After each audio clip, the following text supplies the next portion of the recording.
Hello दोस्तों, नमस्ते नमस्कार दोस्तों, कैसे हैं आप सब। जितने खेसारी लाल यादव जी के फैंस हैं, कृपया इस वीडियो को पूरा देखिएगा। आपको फ्रेंड्स बता दूं, खेसारी जी का फिर से एक और हल्का मचाने वाला वीडियो सॉन्ग बोलबम का आने वाला है, जिस सॉन्ग का नाम है फ्रेंड्स नचता रे भौजी बोलबम के गाना पर। आपको फ्रेंड्स बता दूं, ये सॉन्ग आने वाला है DRJ म्यूजिक भोजपुरी के यूट्यूब चैनल पे 5 अगस्त को सुबह 6:30 बजे।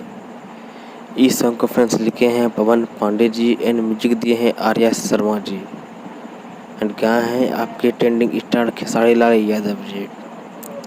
आपको फ्रेंड्स बता दूं, ये सॉन्ग काफ़ी बवाल होने वाला है दोस्तों, बहुत ही बवाल।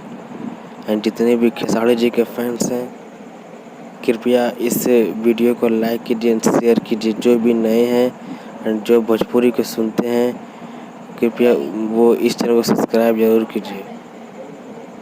थैंक यू फ्रेंड्स, धन्यवाद। जय हिंद, जय भारत।